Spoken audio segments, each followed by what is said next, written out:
आपका स्वागत है मेरे चैनल थेट हाई में। आज हम इस वीडियो के अंदर पार्ट 2 डिस्कस करने वाले हैं एमसीक्यू सीरीज का, और इस वीडियो को आई होप आप स्टार्टिंग से एंड तक देखेंगे और मैक्सिमम बेनिफिट लेने के लिए आप इस वीडियोस को बार बार रिवाइज करेंगे। तो फ्रेंड्स, मेरे चैनल को लाइक और सब्सक्राइब करना ना भूलें। तो आइए स्टार्ट करते हैं। सो फर्स्ट क्वेश्चन है प्रेडेटरी प्राइसिंग पॉलिसी से रिलेटेड। ये टर्म काफी ज्यादा न्यूज में आती रहती है, तो आइए पहले स्टेटमेंट देख लेते हैं। ए स्टेटमेंट है drive competitors out of the business, B है मैक्सिमाइज प्रॉफिट, सी है encourage entrants into the market and D है attain least cost output. So basically हम पहले इसका बेसिक जान लेते हैं। प्रेडेटरी प्राइसिंग पॉलिसी से आपको ये लग रहा होगा जो ये प्राइसिंग है लिखा हुआ है कुछ प्राइस के ऑल्टर्स करने से, यानी कि प्राइस को चेंज करने से है। सो पहले मैं इसका बेसिक आपको बता देती हूँ। प्रेडेटरी प्राइसिंग पॉलिसी का मतलब ये होता है कि फॉर एग्जाम्पल अगर मान लीजिए एक ही प्रोडक्ट को बेचने वाले 10 शॉपकीपर्स हैं, वो एक प्रोडक्ट को 10 रुपीज में बेच रहे हैं, लेकिन किसी एक शॉपकीपर ने उस 10 रुपीज की जगह उसको 5 रुपीज में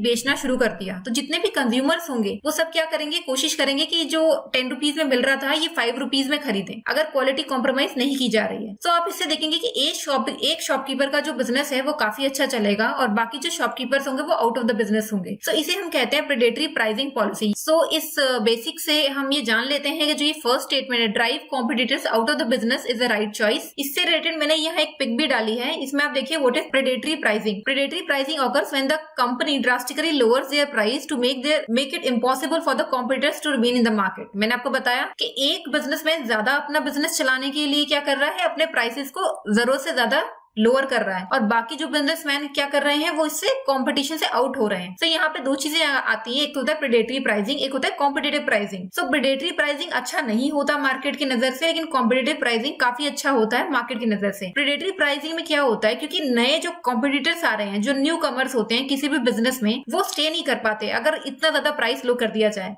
लेकिन कॉम्पिटिटिव मार्केटिंग में क्या होता है या प्राइसिंग में क्या होता है, जो कंपनीज होती है चाहे वो नई हो या पुरानी हो, जो प्रोडक्ट के प्राइस होते हैं उनसे रिलेटेड स्ट्रेटेजीज बनाती है और उसके बाद ही मार्केट में एंटर करती है और वर्क करती हैं। सो जो नेक्स्ट क्वेश्चन है वो नाटो से रिलेटेड है, जिसे हम नॉर्थ अटलांटिक ट्रीटी ऑर्गेनाइजेशन भी कहते हैं। इसके लिए पहले हम स्टेटमेंट देख लेते हैं। It is an intergovernmental military alliance between 30 European and north American countries. Second statement है it constitutes a system of collective defence whereby its independent member states agree to mutual defence in response to attack by the external party. Third है its headquarter are located in Washington DC USA. So पहले हम basic जान लेते हैं NATO का।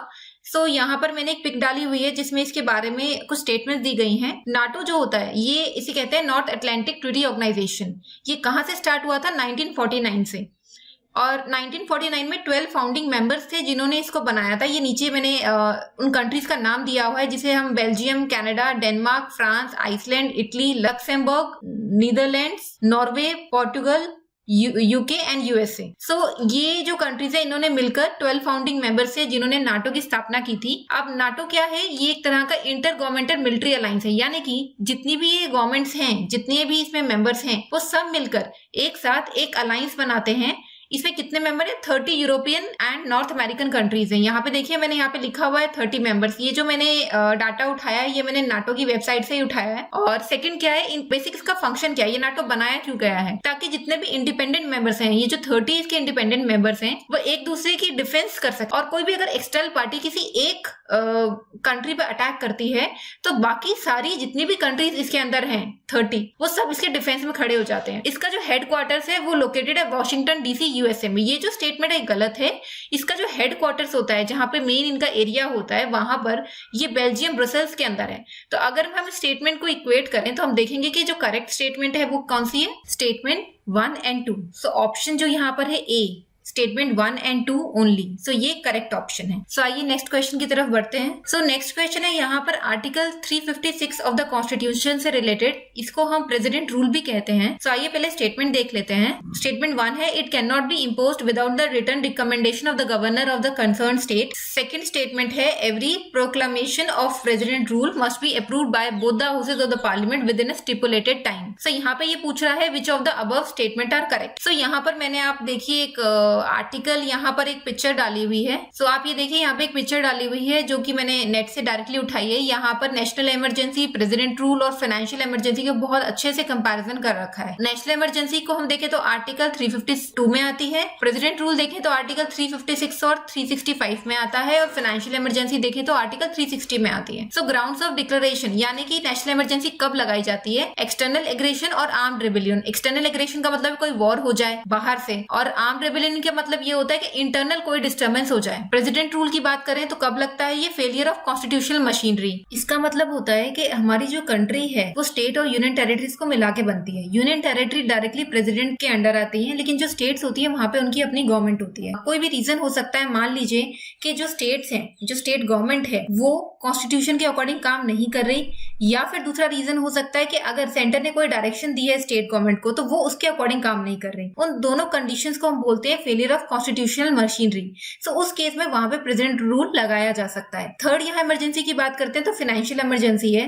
और किसी भी तरह का कोई थ्रेट हमारी फाइनेंशियल स्टेबिलिटी को या फिर क्रेडिट ऑफ इंडिया को हो तो उस केस में फाइनेंशियल इमरजेंसी लगाई जा सकती है। थर्ड बात है, यहाँ हम नोटिस कर सकते हैं पार्लियामेंट्री अप्रूवल से रिलेटेड। चाहे कोई भी इमरजेंसी आप लगा रहे हैं तो वहां पर दोनों हाउसेस का अप्रूवल लेना जरूरी होता है, लेकिन जो टाइम पीरियड होता है वो अलग होता है। जैसे मान लीजिए नेशनल इमरजेंसी है तो वहां पे जो दोनों हाउसेस को अप्रूव करेंगे वो 1 मंथ के अंडर करेंगे, और सेकंड जो प्रेसिडेंट रूल है उसमें 2 मंथ, और फाइनेंशियल इमरजेंसी जो होती है उसमें 2 मंथ्स में करेंगे। थर्ड मोस्ट इंपॉर्टेंट पॉइंट जो इसमें जानने वाला है कि जो भी यहाँ पर अप्रूवल होता है both the houses of parliament से, वो कैसे होता है। नेशनल इमरजेंसी के केस में स्पेशल मेजोरिटी से होता है, प्रेसिडेंट रूल के केस में सिंपल मेजोरिटी से होता है, और फाइनेंशियल इमरजेंसी के केस में भी सिंपल मेजोरिटी से होता है। तो बेसिकली मैं आपको बता देती हूँ स्पेशल मेजोरिटी और सिंपल मेजोरिटी में क्या फर्क होता है। स्पेशल मेजोरिटी का मतलब ये होता है कि जितने भी मेंबर्स होते हैं एक हाउस के अंदर उनके 50% of members plus 2/3 of the members of the house present in voting. तो जितने मेंबर्स उस टाइम पर प्रेजेंट हैं जो वोटिंग कर रहे हैं उनके 2/3 मेंबर्स, उनको मिला के बनती है स्पेशल मेजोरिटी। सेकंड आती है सिंपल मेजोरिटी, यानी कि जो भी मेंबर्स हाउस के अंदर प्रेजेंट होते हैं उस टाइम पर और वोटिंग कर रहे होते हैं उनका 50% ऑफ मेंबर्स वोट करें, तो उस केस को कहते हैं सिंपल मेजोरिटी।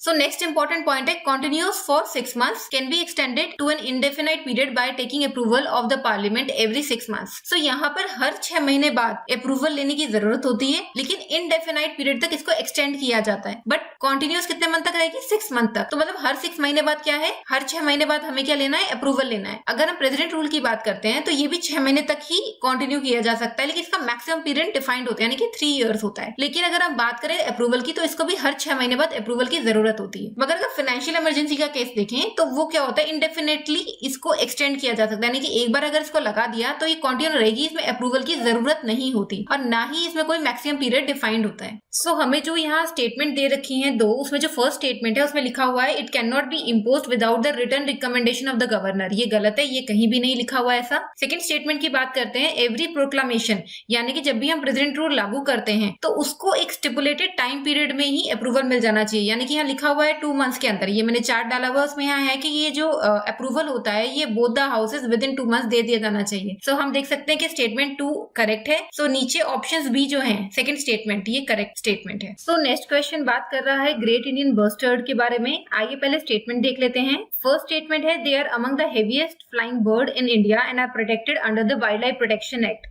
सेकेंड स्टेटमेंट है they are characterised as the least concern by the IUCN red data list. तो यहाँ पर 2 बेसिक एरिया जानने के बहुत जरूरी हैं, एक है ग्रेट इंडियन बस्टर्ड के बारे में और सेकंड है IUCN रेड लिस्ट डाटा के बारे में। तो यहाँ पे मैंने पिक डाली हुई है ग्रेट इंडियन बस्टर्ड से रिलेटेड। आप देख सकते हैं यहाँ पर 18 kg का वेट होता है और यहाँ पर ये पाकिस्तान में भी हंट होता है। बाकी इंडियन मैप में इसकी स्टेट्स दिखाई हुई है, जैसे कि Andhra Pradesh, Gujarat, Karnataka, Maharashtra, Madhya Pradesh and Rajasthan. In areas में ये इंडिया में पाया जाता है। और राजस्थान बहुत इंपॉर्टेंट है, क्यों? एक तो ये स्टेट बर्ड है राजस्थान का, दूसरा काफी ज्यादा इसकी जो जनसंख्या है वो कम हो रही है राजस्थान और बाकी सारे एरियाज। तो यहाँ पे आप स्टेटमेंट देख लेते हैं, it is among the heaviest flying bird. So यहाँ पर 18 kg लिखा हुआ है तो काफी हैवी बर्ड है। And second, protected under the wild life protection act. Wild life protection act क्या है? ये जो भी स्पीशीज हैं उसकी प्रोटेक्शन की बात करता है। तो नेचुरल सी बात है कि काफी थ्रेट है इस बर्ड से रिलेटेड, तो ये प्रोटेक्शन के अंडर आता है।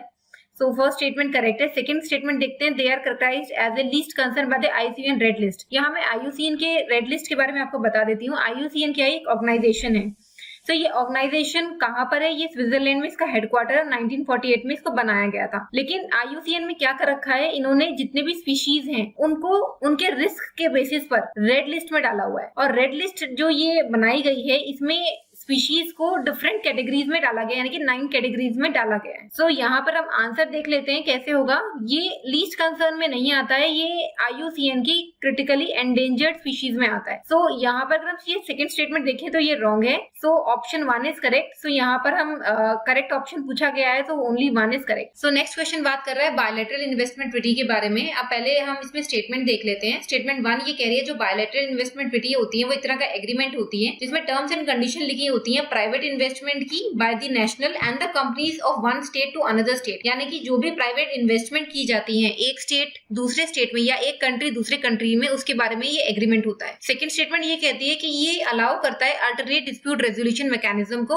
Under the auspicious of international centre for settlement of investment disputes. Third statement कह रही है कि बायलैटरल इन्वेस्टमेंट ट्रीटी जो होती है must compulsorily protect the environment, labour laws, social provisions और the natural resources in the country where investments are made. So यहाँ पे करेक्ट स्टेटमेंट पूछी जा रही है, तो मैं अभी इसके बारे में एक बेसिक आपको बता देती हूँ। बायलैटरल इन्वेस्टमेंट ट्रीटीज जो होती हैं वो बायलैटरल होती है। क्यों? क्योंकि दो कंट्रीज या दो स्टेट्स के बीच में होती है। इन्वेस्टमेंट यानी कि जो भी इन्वेस्टमेंट हमारे देश में हो रही है, बाहर फॉरेन इन्वेस्टमेंट्स इंडिया में होती है, या इंडिया की जो इन्वेस्टमेंट बाहर फॉरेन कंट्रीज में होते हैं उससे रिलेटेड है। ट्रीटी का मतलब होता है एग्रीमेंट। सो जो पहली स्टेटमेंट है वो करेक्ट है, जो ये कह रही है कि एग्रीमेंट होता है जिसमें कि प्राइवेट इन्वेस्टमेंट जो भी की जाती है उससे उसकी टर्म्स एंड कंडीशन इसमें लिखे हो। यहाँ पे मैंने एक पिक भी डाली है जिसमें आप देख सकते हैं कि एक कंट्री है और दूसरी कंट्री और दोनों के बीच में एक एग्रीमेंट है।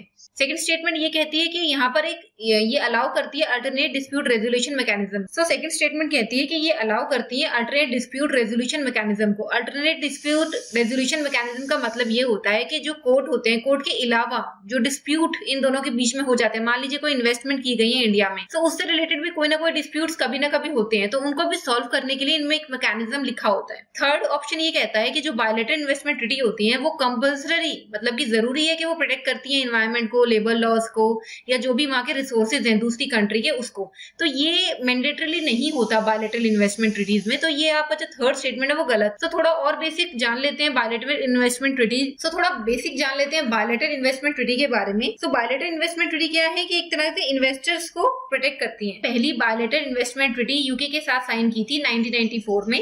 अब तक India 86 bilateral investment treaty sign कर चुका है। जो अभी लेटेस्ट है वो ब्राजील के साथ 2020 में साइन की गई है। इसके अलावा बायलैटरल इन्वेस्टमेंट ट्रीटीज का हमें क्या फायदा होता है? एक तो हमारे देश में फॉरेन इन्वेस्टमेंट्स आती हैं। सेकंड, अगर फॉरेन इन्वेस्टमेंट आएंगी तो साथ में एम्प्लॉयमेंट भी आएगी, और अगर एम्प्लॉयमेंट बढ़ेगी तो साथ साथ बिजनेस भी बढ़ेगा। सो ये टोटल इसका फायदा होता है कि हम बायलैटरल इन्वेस्टमेंट ट्रीटी को प्रेफर करते हैं। अगर हम करेक्ट स्टेटमेंट यहाँ देखते हैं तो ऑप्शन 1 एंड 2 करेक्ट है, ऑप्शन 3 गलत है। सो यहाँ पर ए स्टेटमेंट जो है, सॉरी ए ऑप्शन जो है, it is 1 and 2 which is correct. So आइए नेक्स्ट क्वेश्चन देखते हैं। सो बात कर लेते हैं सेंट्रल ग्राउंड वाटर अथॉरिटी के बारे में। क्वेश्चन पूछा गया है ये जो अथॉरिटी है ये किस एक्ट के अंदर कॉन्स्टिट्यूट करी गई है, यानी कि बनाई गई है। तो यहाँ पे 4 ऑप्शन दिए गए हैं। Environment protection act of 1986, B है water prevention and control of pollution act of 1974, C है public liability insurance act of 1991 and D है hazardous waste handling and management act of 1989। So ये जो सेंट्रल ग्राउंड वाटर अथॉरिटी है ये important है क्योंकि ground water काफी ज्यादा डिप्लीट हो रहा है हमारे देश में। सो ये जो बॉडी है ये एनवायरमेंट प्रोटेक्शन एक्ट 1986 के अंडर बनाई गई है। नेक्स्ट क्वेश्चन बात कर रहा है एनवायरमेंट इम्पैक्ट असेसमेंट से रिलेटेड। सो यहाँ पर 2 स्टेटमेंट दिए गए हैं।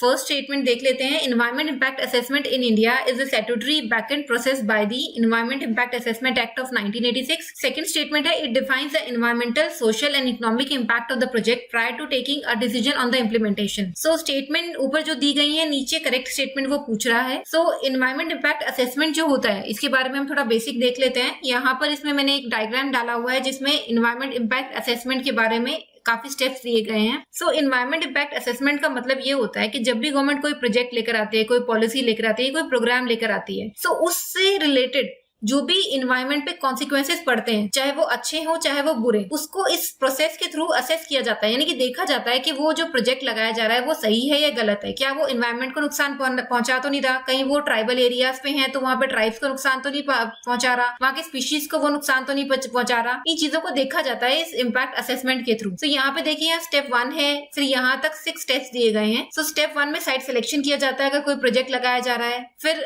कंडक्ट किया जाता है EI यानी कि इम्पैक्ट को देखा जाता है। थर्ड स्टेप ये है कि एनओसी यानी कि नो ऑब्जेक्शन सर्टिफिकेट लिया जाता है। फोर्थ स्टेप में जो स्टेट पब्लिक कंट्रोल बोर्ड होता है वो अरेंज कराता है पब्लिक हियरिंग, यानी कि इसमें जो पब्लिक का जो पार्टिसिपेशन होता है वो भी होता है। फिर यहाँ पे एनवायरमेंटल क्लियरेंस मिलता है। कैसे मिलता है, ये रिपोर्ट यहाँ पे डालनी पड़ती है। सो फिफ्थ स्टेप के अंदर application for the environment clearance किया जाता है। और सिक्स स्टेप में review of the environment appraisal committee जो बनाई जाती है वो हर तरह के प्रोजेक्ट को देखती है, उसमें एक्सेप्टेंस और रिजेक्शन कौन कौन से।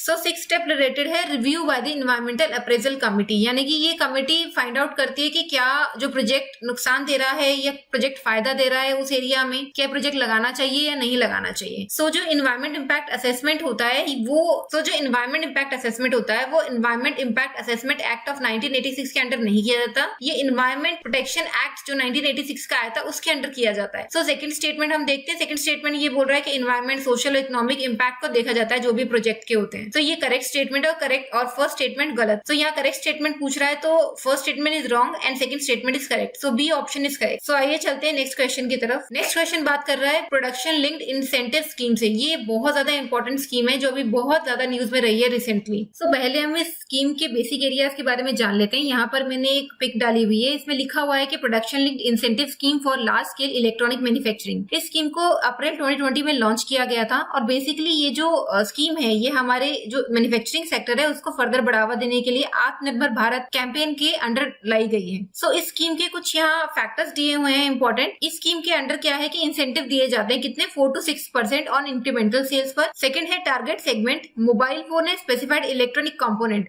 सो स्टार्टिंग में जो स्कीम थी ये 3 सेक्टर्स के लिए लाई गई थी, लेकिन फर्दर इसको 10 सेक्टर्स में एक्सपेंड कर दिया गया है। एलिजिबिलिटी जो है ये है subjected to a threshold of incremental investment and incremental sales of manufactured good, यानी कि थ्रेशोल्ड रखा गया है। जैसे कि जो भी कंपनीज हैं जो कि मोबाइल फोन 15,000 से अबव के बेचती हैं वो इस स्कीम के लिए अप्लाई कर सकते हैं। And tenure of the scheme क्या है, 5 साल के लिए, जिसमें बेस ईयर 2000 और टेन्योर ऑफ द स्कीम है 5 ईयर्स जिसमें बेस ईयर 2019 एंड 20 को लिया गया। सो आइए यहाँ पे स्टेटमेंट देख लेते हैं।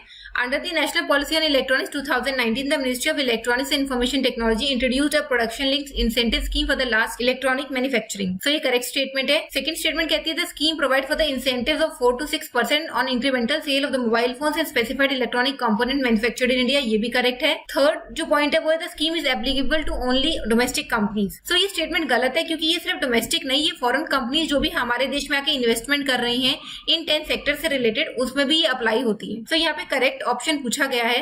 सो जो ए ऑप्शन है वो करेक्ट है जिसमें 1 और 2 स्टेटमेंट्स को करेक्ट बताया गया है। सो जो नेक्स्ट क्वेश्चन है वो है बैट से रिलेटेड। कोरोना वायरस की वजह से ये बैट्स बहुत ज्यादा न्यूज में रहे हैं। सो स्टेटमेंट देख लेते हैं। फर्स्ट स्टेटमेंट है bats are the largest mammalian group. Second statement है they use sonar based echo location mechanism to capture prey. Third statement है they occur on all continents except Antarctica and are particularly diverse in the South Asia. So यहाँ पे correct statement पूछी गई है। यहाँ पे इनके बारे में मैंने थोड़ा सा डाटा मेंशन किया है इस फोटो के अंदर। आप ये देख सकते हैं कि 1300 स्पीशीज होती हैं बैट्स की जो एग्जिस्ट करती हैं। 70% जो होते हैं वो इंसेक्ट और क्रॉप पेस्ट पर जिंदा रहते हैं और 29% प्लांट फूड पर भी जिंदा रहते हैं। इसका मतलब ये हार्बीवोरस भी होते हैं और कार्निवोरस भी होते हैं। इसके अलावा अगर हम देखें तो ये बैट जो है पॉलिनेशन में भी हेल्प करते हैं। काफी सारी स्पीशीज एशिया अफ्रीका में भी मिलती हैं और 5000 mosquitoes can be consumed in 1 night by a small bat. So कहीं ना कहीं काफी अच्छे प्रेडेटर भी होते हैं। यहाँ पे देखिए मैंने यहाँ पर कुछ इंपॉर्टेंट पॉइंट्स मेंशन किए हैं। Bats are the largest mammalian group after rodents. Rodents क्या होते हैं, जैसे रैट्स होते हैं। तो यहाँ जो पहली स्टेटमेंट दी गई है कि bats are the largest mammalian group, तो ये गलत स्टेटमेंट है क्योंकि बैट्स जो होते हैं लार्जेस्ट होते हैं लेकिन रोडेंट्स के बाद फर्स्ट रोडेंट्स बहुत ज्यादा हैं। दूसरा देखिए they are the diverse in the food preferences,